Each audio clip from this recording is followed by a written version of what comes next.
अस्सलाम वालेकुम जी, मेरा नाम मेहनत समाने का, मैं बुशरा वीडियो ख्वाब फेरी माने का की बड़ी बेटी। मैंने कभी कोई वीडियो नहीं बनाई, मेरी पहली वीडियो आज तक। ना कभी कोई इंटरव्यू, ना किसी जर्नलिस्ट से बात की, ना कभी कोई बयान दिया। लेकिन ये वीडियो बनाने का सिर्फ मेरा ये मकसद था कि मामा के बारे में इतनी गंदी गंदी बातें सुनने को मिल रही हैं, उन पर इतने गलत गलत गंदे गंदे इल्ज़ाम लगाए जा रहे हैं जो कि मेरे लिए बर्दाश्त करना बहुत मुश्किल था। तो मैंने ये वीडियो बनाई ताकि मैं आप लोगों को असलियत बता सकूँ। मेरा आगे कुरान पढ़े, जो भी बात करूँगी सच करूँगी, और अगर सच नहीं करूँगी तो फिर मैं अल्लाह ताला मेरा हिसाब किताब करेगा। दूसरी बात है कि मैं और मेरे बहन भाई हमेशा खामोश इसलिए रहे क्योंकि जब वालिदैन की डिवोर्स होती है तो बच्चे बहुत ज़्यादा इफेक्ट होते हैं। ज़ाहिर बात है, हम बच्चे भी बहुत तकलीफ में थे और साइड पिक करना हमारे लिए मुश्किल था क्योंकि हम माँ बाप दोनों से बहुत अटैच थे, हैं बल्कि। और मैं मैरिड थी, मेरी जो इन लॉज की फैमिली है उनकी वापस थी नून लीग से, तो ऐसे टाइम में खामोश रहना बेहतर था हमारे लिए। कोई भी इल्ज़ाम लगे आज तक या कोई भी बात हो, किसी चीज़ पर मैंने कोई अपना रद्द-ए-अमल नहीं दिया, ना कभी कोई बयान दिया। लेकिन ऐसे जब मामा की बात आई तो माँ ऐसे चुप नहीं बैठा है, इसलिए हमें मुनासिब लगा कि हम ये वीडियो बना के आप लोगों को इसलिए बताएं।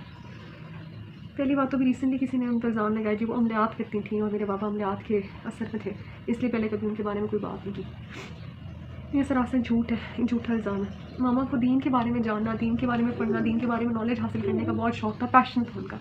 उनको कोई बुक मिलती थी औलिया किराम की ज़िंदगी के बारे में, कुरान की तफसीर से लेके जो भी दीन के बारे में था वो पढ़ती थी और उस नॉलेज को फिर वो आगे लोगों तक पहुँचाती थी। किस तरह पहुँचाती थी? उनसे कोई सवाल करता था, कोई हेल्प मांगता था तो वो दीन की रोशनी में उसकी रहनुमाई करती थी। इतना सिर्फ उनका कसूर है। दूसरी बात, मामा एक बहुत सादी ज़िंदगी उन्होंने हमेशा गुजारी है। उनकी ज़िंदगी शुरू उनका क्या था, रूटीन से उठती थी, क्योंकि हम जॉइंट फैमिली में रहते थे, वहाँ पर 2 रूम्स होते थे।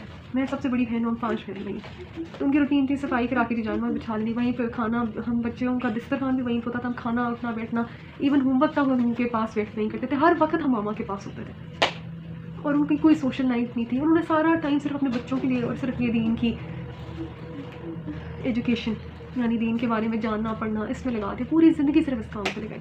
तो ऐसी औरत जितनी पर्दादार उतनी नेक, उसके बारे में इस तरह की बातें सुनना बहुत हमारे लिए बहुत तकलीफ थे और मैं कभी सोच भी नहीं सकती थी कि इस तरह वीडियो बना के हमें उनको कैरेक्टर को डिफेंड करना पड़ेगा।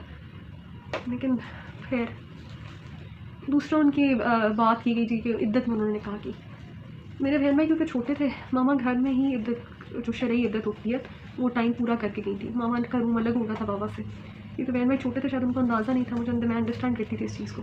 तो वो टाइम जो इद्दत का होता है वो उस घर में ही रह के उन्होंने शरई इद्दत पूरी की। उसके बाद वो नानी के घर चली गई, नानी के घर काफ़ी अर्सा रहने के बाद उनकी खान साहब से निकाह हुआ। और ये बात कि वो निकाब के बगैर मिलती थी और खान साहब ने उनको देखा हुआ था पहले, ये भी बिल्कुल झूठ है, इसमें भी कोई सच्चाई नहीं है। जिन्होंने की है, क्या वो किसी मुलाकात के साथ थे जिनको पता हो कि मामा बेपर्दा होकर मिलती थी या मामा ने कभी निकाब के बगैर उनको मिली थी? ये बिल्कुल गलत बात है। खान साहब ने वाकई उनको पहली दफ़ा निकाह के बाद इनका चेहरा देखा था, क्योंकि मामा ग्लव्स और निकाब के बगैर कभी खान साहब को मिली ही नहीं थी। वो पर्दादार खातून है, हमेशा हर नामहरम से पर्दे में ही मिली है। पहली बात, उनका घर से कहीं आना जाना होता ही नहीं था, ना वो घर से निकलती थी, ना उनका कोई मिलना मिलाना था, ना उनका सोशल सर्कल था, वो घर में ही रहती थी। तीसरी बात ये है, जो भी रिसेंटली उन पर केसेस किए गए ज़िना का और इस तरह की गंदी बातें उनके कैरेक्टर को छाली नहीं, तो हम बेटियाँ होते हैं, हमारे लिए बहुत तकलीफ थे उनके बारे में ये बातें सुनना। तो कुरान से ऊपर, अल्लाह ताला की अदालत से ऊपर तो कोई नहीं है ना इस दुनिया में। ना वैसे इंसाफ हमें मिल भी नहीं सकता, ना इंसाफ की उम्मीद है किसी से। हमारी अदालतों में कितना कोई इंसाफ हो रहा है सबको पता है। लेकिन सिर्फ एक बात तो आप लोगों तक पहुँचाना कि किसी के किरदार को शिकना बहुत आसान होता है, सबूत के साथ करें। सबूत क्या है आपके पास इन चीज़ों की?